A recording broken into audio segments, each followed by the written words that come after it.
Welcome back to the Business Leaders of America podcast, where business leaders come to share their advice and journeys to success with existing and emerging leaders of America. Now, here's your host, Dylan Bloyd. Hello, everyone, and welcome back to the Business Leaders of America podcast. Today, we have the opportunity to speak with Susan Kennedy. Susan is the chairman and CEO of Cadiz Inc., a California-based water solutions company dedicated to delivering safe, clean, and affordable water to communities in need. With an impressive background that includes serving as chief of staff to Governor Arnold Schwarzenegger and cabinet secretary for Governor Gray Davis, Susan has spent over 2 decades leading California's most critical public policy initiatives, from energy and climate to water infrastructure. Now, Susan is at the helm of Cadiz during a pivotal time, developing large-scale water infrastructure projects, converting legacy fossil fuel pipelines into water conveyance systems, and pioneering sustainable solutions to one of the most urgent issues of our time, water equity. In this conversation, we'll explore Susan's transition from government service to the private sector, her approach to leading a mission-driven company tackling California's water crisis, and how Cadiz is using innovation to turn long-standing challenges into actionable solutions. Welcome to the show, Susan. Pleasure to have you on. Really great to be here, Dylan. All right, Susan. So you've been at the helm of some of the most powerful and influential roles in California government, from serving as chief of staff to Governor Schwarzenegger to cabinet secretary of Governor Davis, like we mentioned in the intro. If you don't mind, I'd like to start there. And so what motivated your transition from public service to private sector, and how has that shift influenced your approach to leadership? Well, actually, I got my start in politics, right? So I was like running campaigns and to get people elected to office, and then and that was just it's like a heroin, right? You get addicted to those to the rush of the political campaign, and then I got sucked into government I was with Senator Feinstein, our senior senator in Washington, D.C. I was the cabinet secretary to the governor. And then the ultimate government job, if you can call it that, was chief of staff for Arnold Schwarzenegger, right? Which had too much fun for anybody to call that a job. Right.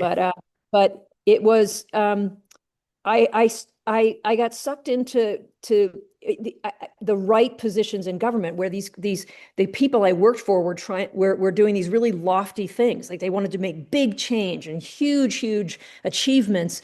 And then now I'm in this position where I have the opportunity to take some of those big ideas and turn them into reality. Yeah. Right. So, in between those stints in the governor's office, I actually had my own energy company for a while. It was Advanced Microgrid Solutions, and we were was the beginning of the lithium ion battery stage for the electric grid. And we built one of the largest projects for grid support. And it was game changing, right? And I developed game changing software and everything. But translating policy into a business was the most educational. It was like a 2x4 about in terms of trying to figure out how you really get things done. You have to be on the business side. You have to be on the ground trying to enact these policies, or there's just too big a gap in terms of reality. So right. I got handed this opportunity to be at the helm of Cadiz, and it was this is going to be the most important thing I do in my career. Right. And so it's really fun translating macro policy into micro business and making real change. Mm-hmm. No, you're absolutely right. Not to circle back too much, but are you still connected with Arnold Schwarzenegger? Are you still friends? You guys still communicate? We're still friends. We still hang out occasionally, and I talk to him every now and then. My biggest problem is I accidentally butt dial him constantly on FaceTime. Yeah. So in the middle of the wrong place, I'll get a FaceTime back. And anyway. Oh, that's amazing. He's a great guy, and if you haven't seen the Netflix documentary on him, it's a really good one. So. Yeah, definitely. Now as chairman and CEO of Cadiz, you're tackling one of the most urgent challenges of our time, equitable access to clean water. So what's your main focus right now, and how does leading a mission-driven company like Cadiz shape your vision for success, both short-term and long-term? Well, I believe water is going to be the greatest climate challenge the world faces in the next decade. Yeah. Access to clean water. And it's not because we have a water shortage problem. We don't have a water supply problem. They call it the planet Earth, the water planet for a reason, Yeah. right? 70% of the Earth's surface is covered by water. We don't have a water supply problem. We have a water infrastructure problem. For all of human existence, we need water to live, and our survival depends on the infrastructure to move water from the snowpack to the rivers down to the towns and the villages where humans live. Yeah. And so our infrastructure, literally today, you look around, the aqueducts and the canals and everything that we live on today, big metropolises, like states like California, Yeah. they were designed by the Romans and the Chinese and the Egyptians 4,000 years ago. We're using the same architecture to move water today for the most part. And Yeah. it wasn't until the last 30 years or so, when climate change has so dramatically changed the hydrology of the planet, that our infrastructure is no good. It doesn't work anymore. Right. So the crisis we face is being able to take major infrastructure problems. These are like public works projects that the government's built over generations, right? And now we have a really urgent problem in terms of being able to build and modify this infrastructure to capture, store, treat water, or whole communities won't survive. So it's like this is the biggest thing I will do in my career. Right, right. No, I think you're spot on with that. And, I can't wait to get more into, the overall, the processes and everything of Cadiz. But I really want to start because I live in Nevada. And so I hear a lot about, being neighbored to California. You hear about all the policies and regulations to get anything kind of done when in the business aspect.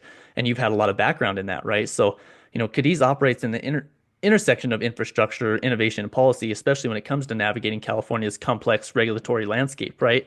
So, how does your deep political ties and experience in the highest levels of state government help Cadiz advance its water infrastructure projects?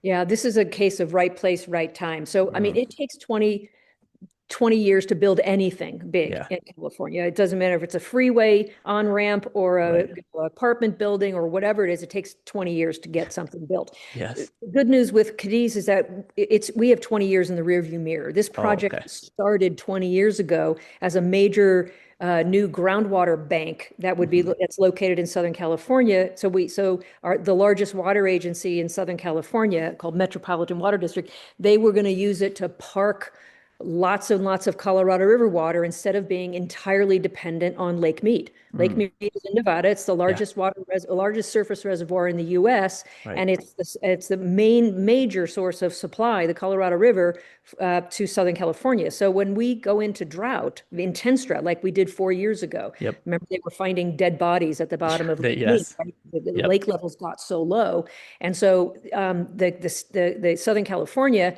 had to depend on water from Northern California, from our state water project, pumped down from the Sierras, and that went into shortage at the same time. So the whole water network in the Southwest is entirely dependent on two major water resources, and both of them went into intense drought at the same time. Yeah. People died as a result of this. People lost their homes, they lost their businesses, they lost their farms, right? Because they pump so much water from the groundwater trying to survive that drought and it's not recoverable. So it's getting something like this built is really taking this. It's an infrastructure project, right? Private companies don't build public water projects.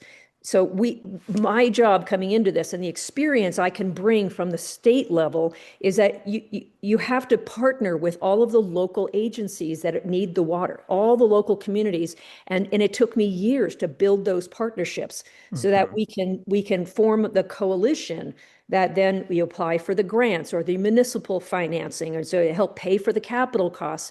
And it took us a couple of years, but I know how to put that coalition together and put together project financing for a big project like this. That's the key. Right. Yeah, no, it makes sense why they selected you, and why you're the perfect fit for this because of obviously all of your background with everything. What is the footprint? How far can you guys reach to help the local communities? Can Cadiz really help? Is it just California? Is it surrounding states? No, that's a great question. And so, if you were looking at a map of Cadiz, we own 45,000 acres of land out in San Bernardino County, which is right. The eastern part is right smack in the middle between Nevada, Arizona, and Southern California. So we're Right. right in the middle of it, right? And we're at the bottom of a 2,000 square mile watershed system that's half the size of LA County, 2,000 Right. square mile watershed system, and there's 30 to 50 million acre feet of water in Wow. this watershed. An acre foot is 1 acre, 1 foot deep. It's how you Right. measure water. The design capacity of Lake Mead, Hmm. largest surface reservoir in the United States, is 28 million acre feet of water. So we have as much as 2 times the design capacity of the largest reservoir in the watershed already in the ground, and every drop of it has no place to go but across our well field and our farm before it evaporates at the dry lakes. Wow. So it's a massive watershed, and it's the one area in Southern California that's not in the rain shadow of the Sierra Nevada mountains or the San Hmm. Gabriel Mountains. So it actually gets a lot of rain, a lot in the mountains that surround it. And Yeah. the, and climate change is not decreasing the rain there like it is in the snowpack in the north. It's actually it's 1,000-year water supply that's already in the ground. So we have the largest farming operation down there. Where they perfected the water rights, they built the well field, and they purchased and built out pipeline assets. Yeah. So we have a right of way along the California-Arizona Railroad to build to the Colorado River. That's a 43-mile right of way. We bought a pipeline from El Paso Natural Gas that used to Hmm. be was designed for oil, 30 years ago, converted to gas and just left and put out of service. Yeah. It's a 220-mile pipeline that's already in the ground, right? Nice. When Yes. you add all of our pipelines and the well field and everything together, it's going to be 300 and some odd miles, right? Right. It'll be the largest water project in the Southwest and the largest water project built in California since the State Water Project. Hundreds of miles of canals were built 50 years ago. Right. Huh. That is an So incredible. So the answer to your question is Yeah. water trades on paper for the most part. Water wants to go where it's least expensive to go. So Yes. downhill and not that far and directly from a pipeline into a holding tank system, right? So the way water moves is really by trading. Hmm. Arizona can trade water that's in the Colorado River for water that's in our aquifer. Okay.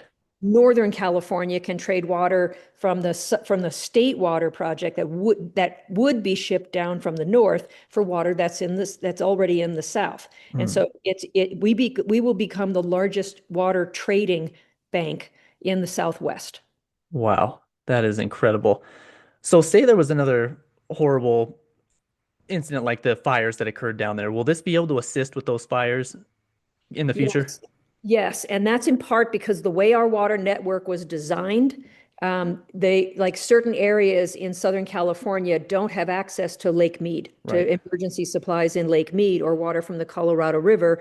And so, when the state water project is in drought, they don't have enough storage to be able to have enough backup supply. Our pipeline crosses all the major networks in the north, and we'll be able to supply areas of the state that are dependent on water from Northern California. We'll be able to supply a backup of water through our network and our groundwater banks. And that Mm. includes the high fire zones that were directly impacted by the last fires. Man, that is amazing.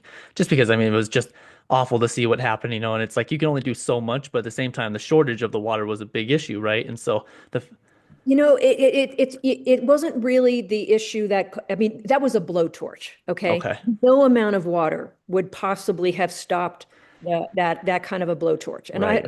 we went through some smaller but similar when I was with Schwarzenegger down in San Diego. Mm. And that was just a blowtorch.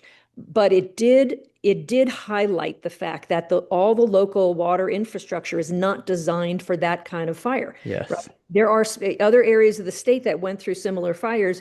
After the fires, they built special pipelines just for water pressure. They Hmm. put special turnoff valves so that they didn't have to use the drinking water pipelines to put it for fire water, because then you contaminate the water and it takes days and weeks Yes. for water to be shut off. So you design the system for water for a catastrophic wildfire, and that's the way to survive it in the future. Mm. Okay. Awesome. Well, thank you for touching on that. That is truly amazing. It's infrastructure projects on that scale have to be capital intensive, right? So especially when you're dealing with water systems and long-term resource management, are you well funded to support the company's current initiatives with future growth? Yeah, so this is one of the real breakthroughs I think that we're achieving with Cadiz, because I said earlier that big public projects like this are not built by private companies, Yeah, right? exactly. Because the capital costs are way too high. So partnering with the right public agencies and doing public-private partnerships is the way these projects can get funded.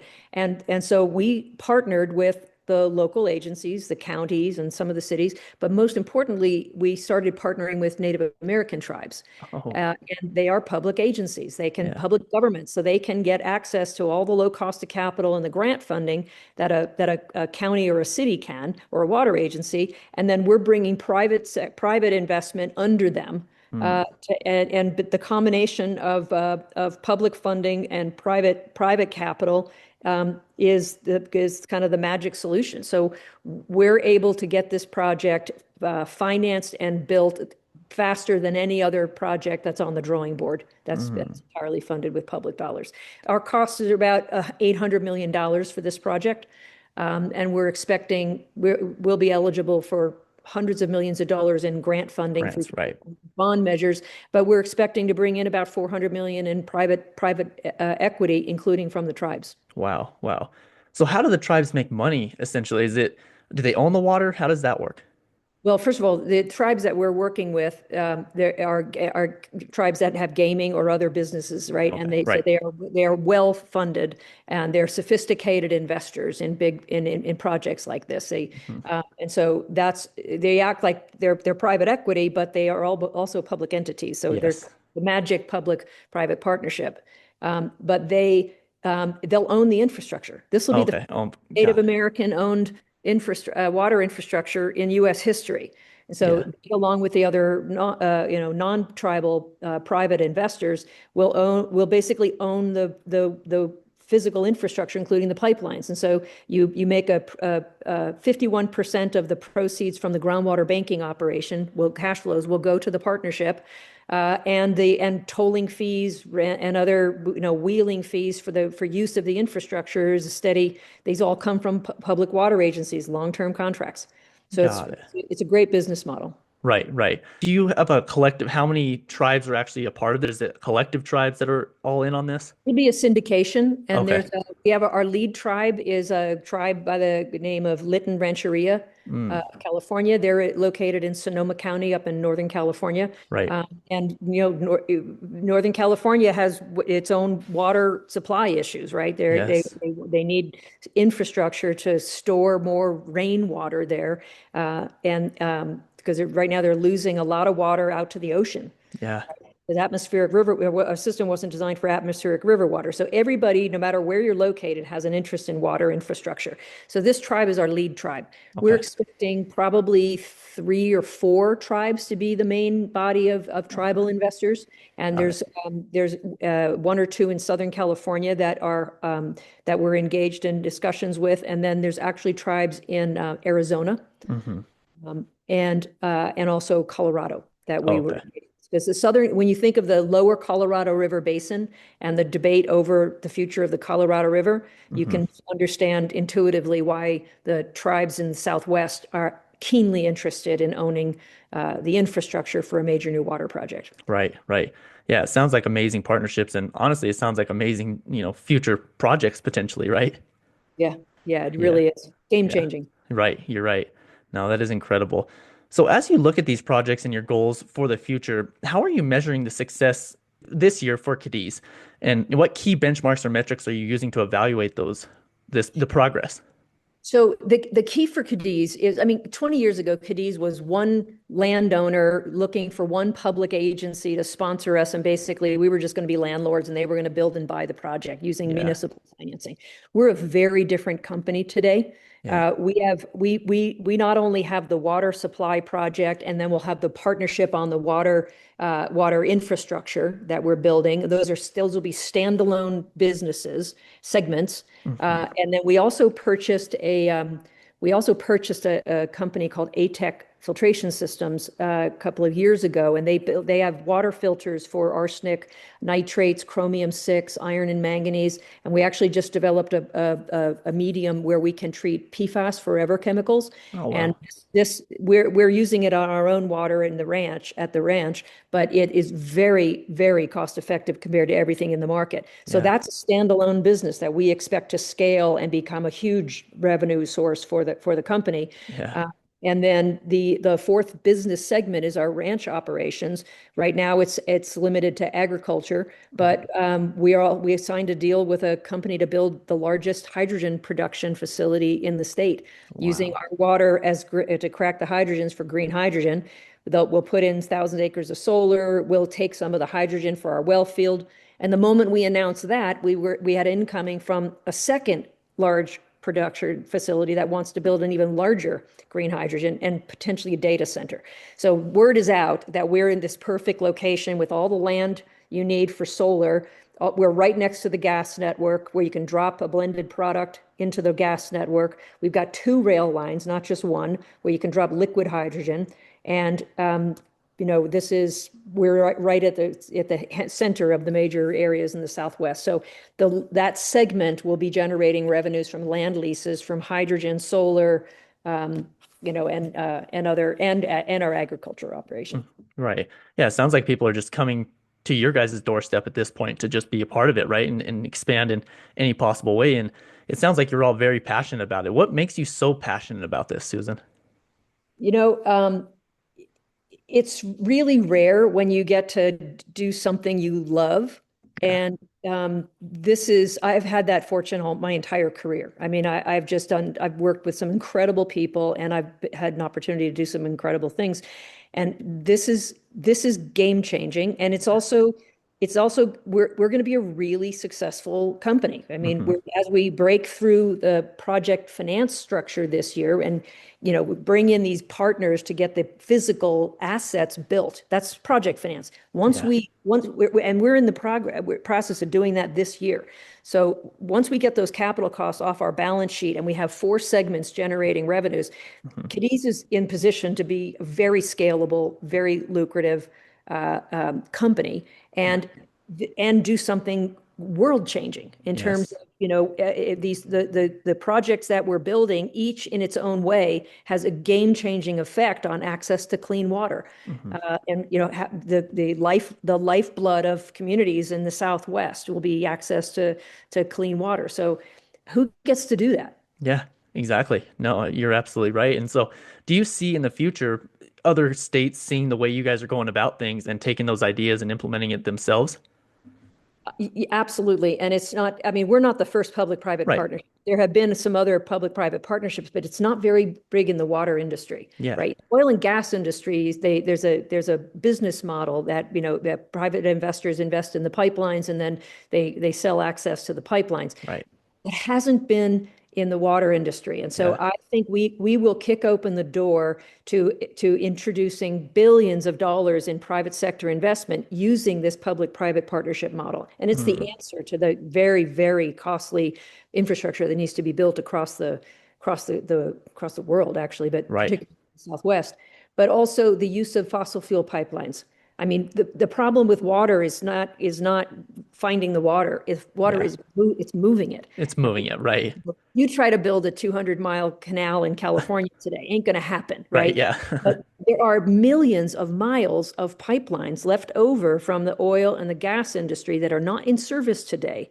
Yeah. As over the years they've upgraded and changed their network and made their networks more efficient, they're leaving pipelines in the ground. Yeah. So there are more pipelines that are on the market. So Yeah. I think it's going to be a key to the solution of water management is going to be tapping into these unused pipelines. Yeah. Opportunity to repurpose. Right. No, that's amazing.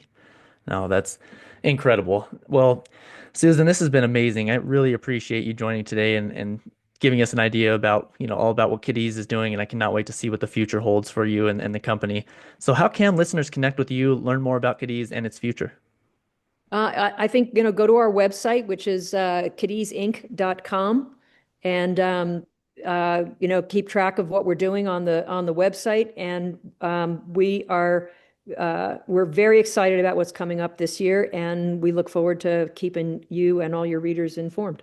Yes, no, I really do appreciate it. It's amazing to see you guys being the true trailblazers to this. And again, I'm excited to see what the future holds for you. And again, thank you so much for joining today. Thanks, Dylan. Appreciate it very much.